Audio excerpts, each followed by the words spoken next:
ओम नमः शिवाय। दोस्तों, स्वागत है आपका अपने चैनल मदर अर्थ योगी की यात्रा पे। गीता सीरीज के 17वें अध्याय का आज अध्यापन हम लोग करेंगे।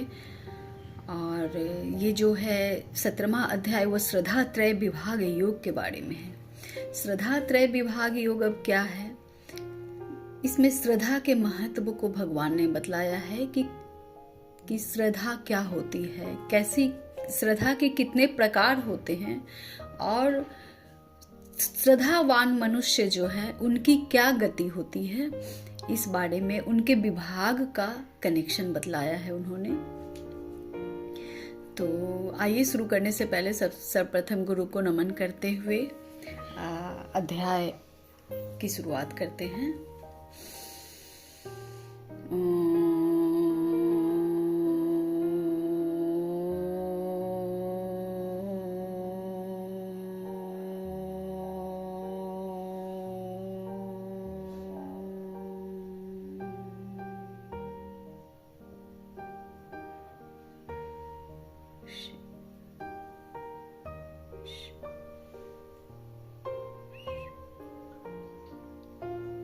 गुरु ब्रह्मा गुरु विष्णु गुरुदेव महेश्वर गुरु साक्षात् परब्रह्म तस्मै श्री गुरुवे नमः।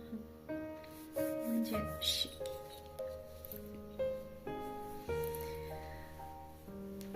तो आज गीता सीरीज के 17वें अध्याय में आप सभी का फिर से एक बार स्वागत करती हूँ।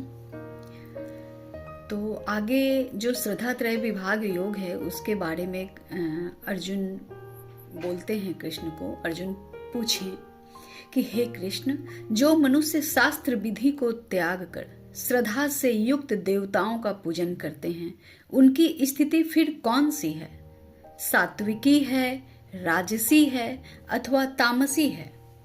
मतलब ये 3 गुण में उनकी स्थिति कौन सी कही जाएगी, ऐसा अर्जुन का सवाल था भगवान श्री कृष्ण से।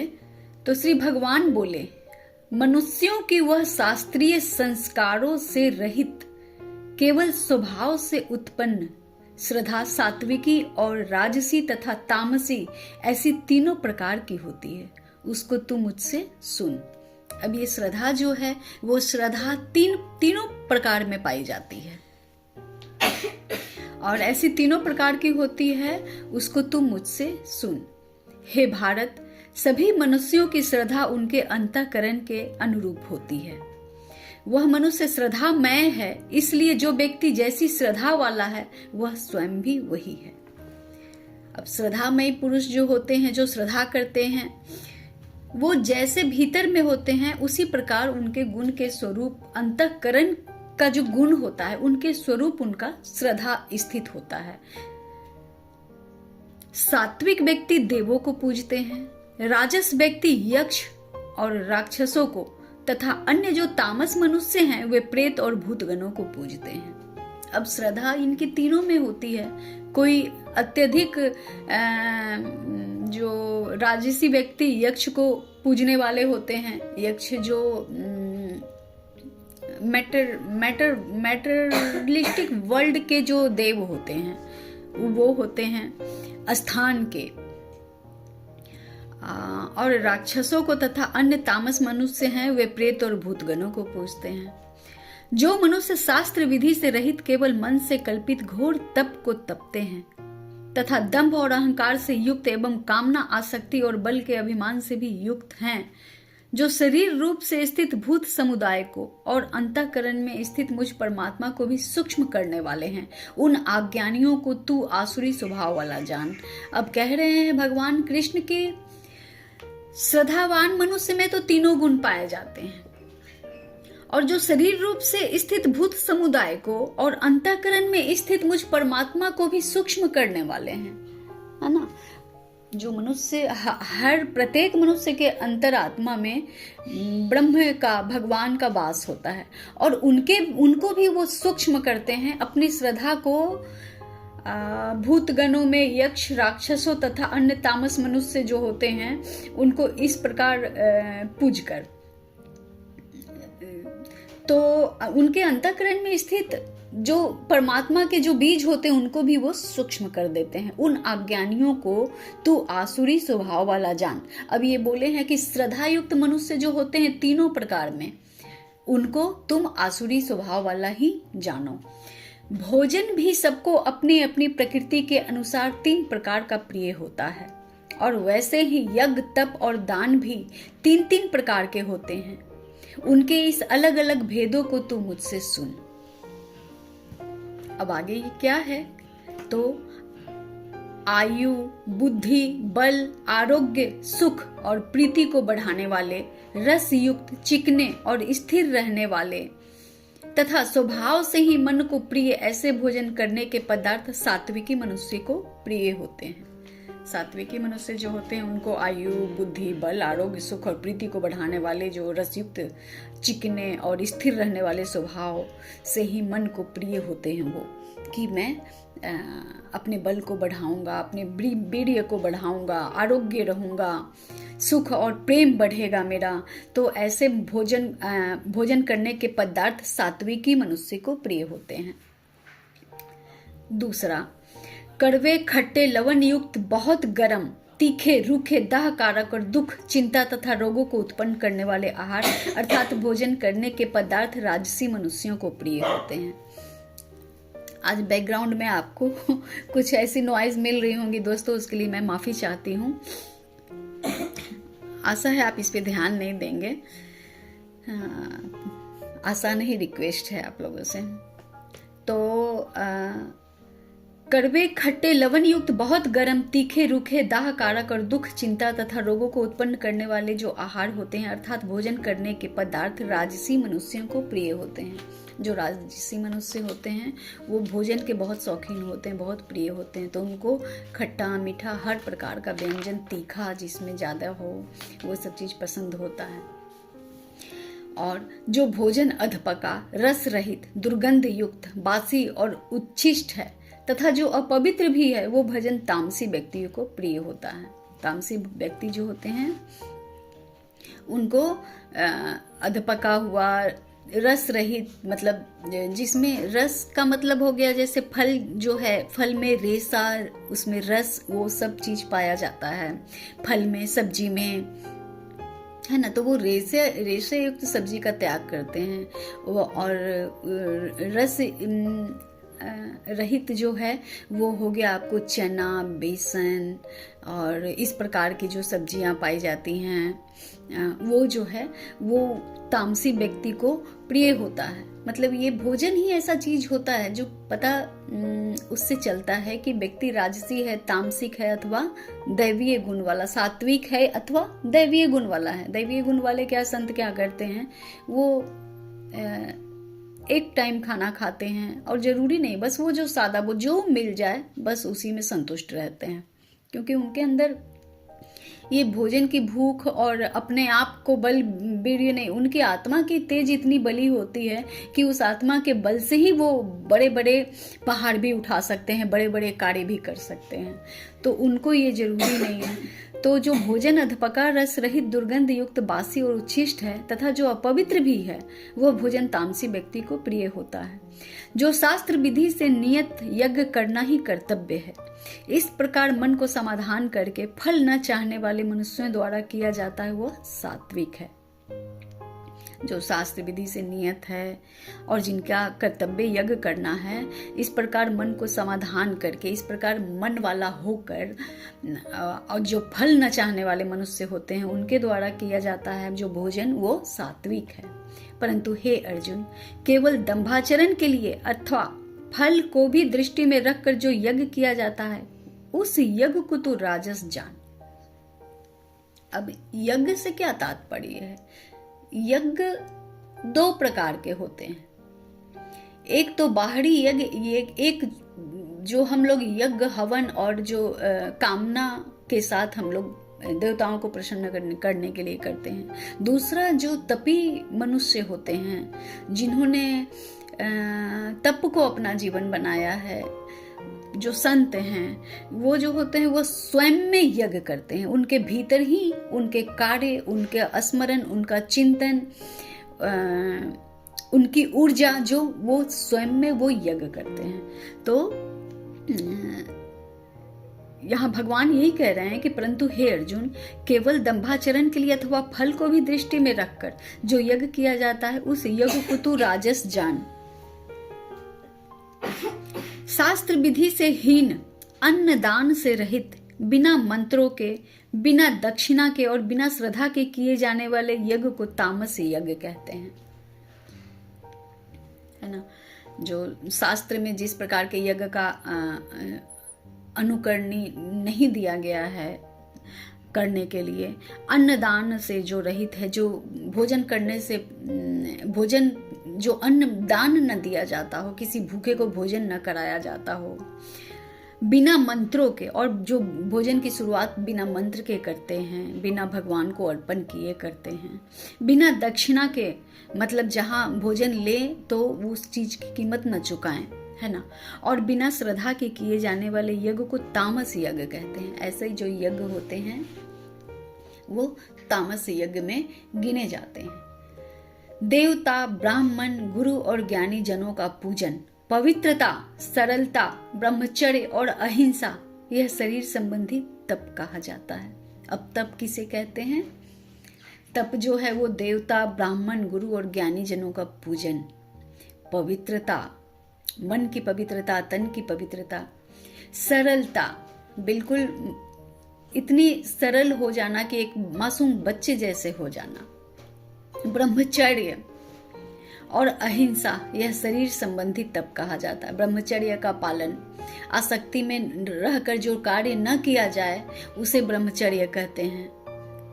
तो ब्रह्मचर्य और अहिंसा यह शरीर संबंधी तप कहा जाता है। किसी भी प्रकार के अहिंसा से दूर रहना, जो उद्वेग न करने वाला, प्रिय और हितकारक एवं यथार्थ भाषण है, और जो वेद शास्त्रों के पठन का एवं परमेश्वर के नाम जप का अभ्यास है, वह वाणी का तप कहा जाता है। अब वाणी भी वैसे जब बात हो तो सत्संग की हो, कर्ण सुने तो सत्संग सुने, प्रभु का नाम सुने, वो परम आत्मा के गुण और कार्य के को दृष्टि गोचर में रखकर उनके गुण का अनुसरण करना, और वेद शास्त्रों के पठन, जो वेद शास्त्र होते हैं उनका पठन एवं परमेश्वर के नाम जप का अभ्यास है, वह वाणी का तप कहा जाता है ना। मन की प्रसन्नता, शांत भाव, ईश्वर भक्ति करने का स्वभाव, मन का निग्रह और अंतःकरण के भावों की भली भांति पवित्रता, इस प्रकार का यह मन संबंधित तप कहा जाता है। अब मन संबंधित तप कौन से होते हैं? अभी वाणी की तप हमने जाना, और मन के तप कैसे होते हैं? तो मन की प्रसन्नता, शांत भाव, ईश्वर भक्ति करने का स्वभाव, है ना, मन का निग्रह, मन में अगर कुछ समा रहा है, देख रहे हैं, जो अगर उस माहौल में रहना पड़ रहा है, तो मन का निग्रह, मन को फिर से शांत अवस्था में ले आना, उस चीजों को हटा देना, और अंतःकरण के भावों की भली भांति पवित्रता, और अंतःकरण का जो भाव है बिल्कुल भली बात एकदम शुद्ध कर लेना। इस प्रकार यह मन संबंधी तप कहा जाता है। तो वाणी की तप हो गई और मन की तप हुई। और आगे कहते हैं, फल को न चाहने वाले योगी पुरुषों द्वारा परम श्रद्धा से किए हुए पूर्वोक्त 3 प्रकार के तप को सात्विक कहते हैं। जो योगी जो होते हैं, जो फल को नहीं चाहने के, फल को न चाहकर जो कर्म करते हैं, परम श्रद्धा से किए हुए पूर्वोक्त जितने ऊपर बतलाए गए हैं, वो 3 प्रकार के तप को सात्विक कहते हैं।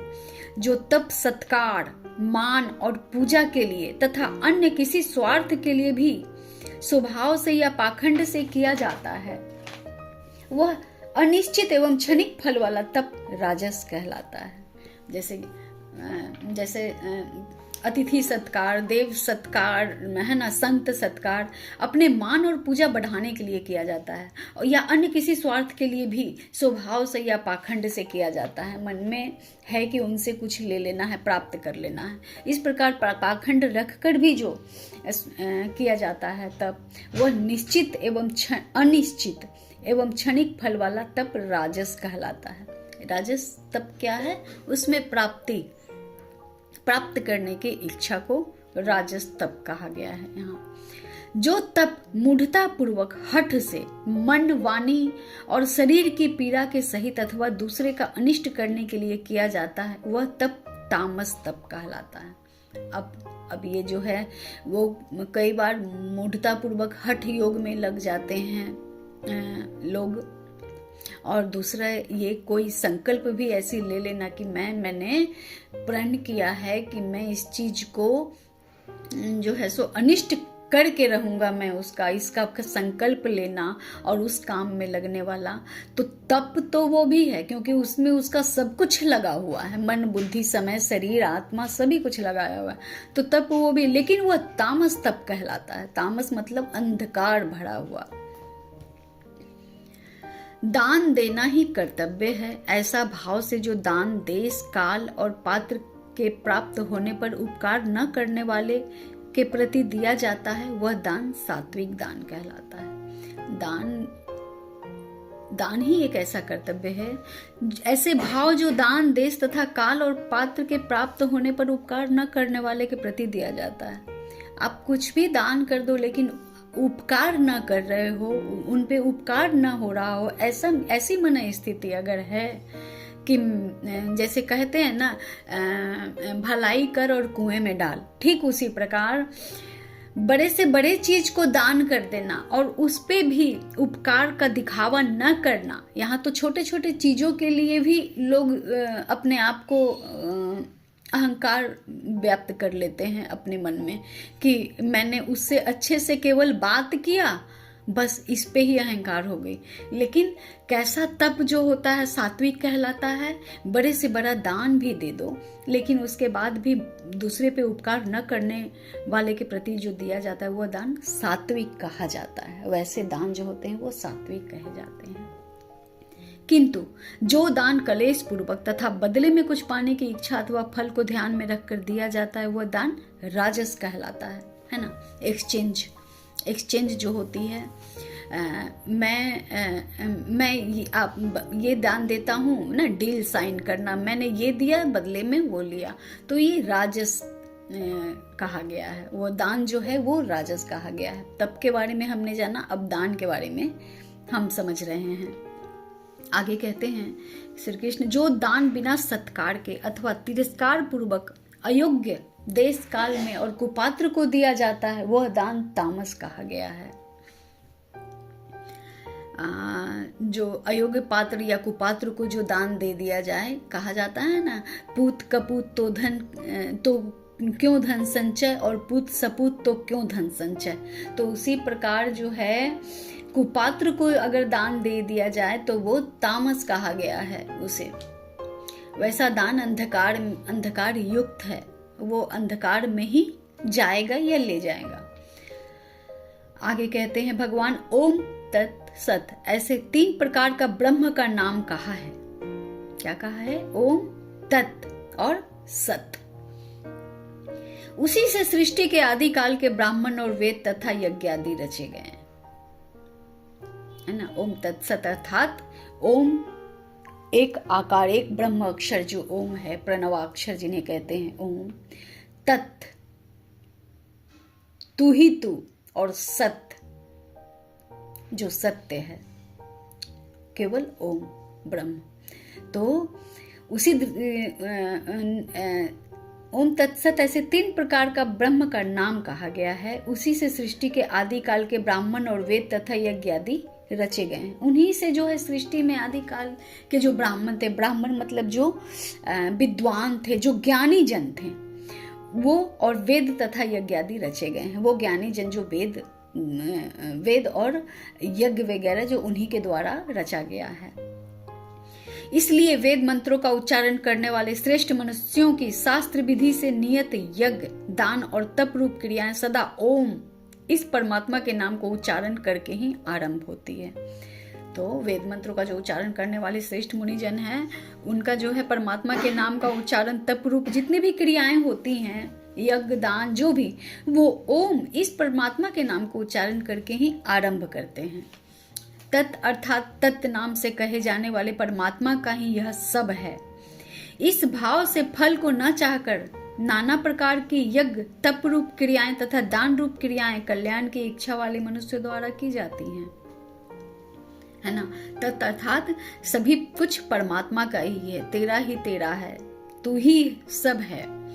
और इस नाम से कहे जाने वाले जो भाव को न, फल को न चाहने वाले का जो भाव होता है, उनके द्वारा जो नाना प्रकार के यज्ञ जो किए जाते हैं, तप रूप जितने भी क्रियाएं, दान रूप क्रियाएं कल्याण की इच्छा वाले जो मनुष्य द्वारा की जाती है, ऐसा जो भाव होता है वो कल्याण के इच्छा के द्वारा किया जाता है उन परमात्मा का ओम नाम लेकर, तू ही तू है ऐसा। अगर तो सत्य, इस प्रकार यह परमात्मा का नाम सत्य भाव में और श्रेष्ठ भाव में प्रयोग किया जाता है तथा हे पार्थ, उत्तम कर्म में भी सत्य शब्द का प्रयोग किया जाता है। ये सत्य शब्द जो है किसमें प्रयोग किया जाता है?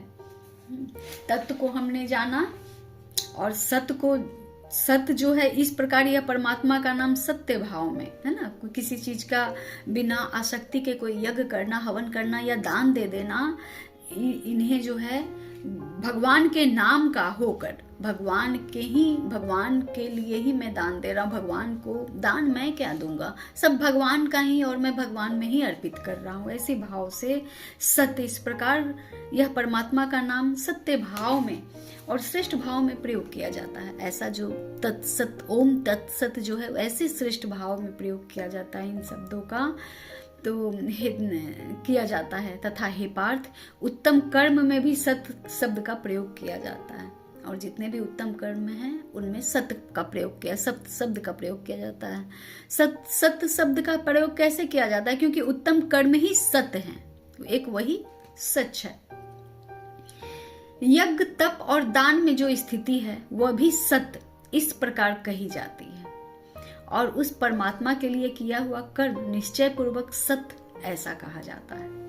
परमात्मा के लिए जितने भी कर्म करते हैं मनुष्य, ज्ञानी जन, ऋषि जन या तपी जन, वो जो है वो हर प्रकार के अपने कर्म को अपने भाव में, सत्य के भाव में डालकर उस कर्म को निश्चय पूर्वक सत्य ऐसे कहा जाता है। मतलब वो जानते हैं कि निश्चय मैं उन्हीं का चीज उनका ही कार्य कर रहा हूँ, उन्हीं दान भी जो हो रहा है ये सब उन्हीं का है।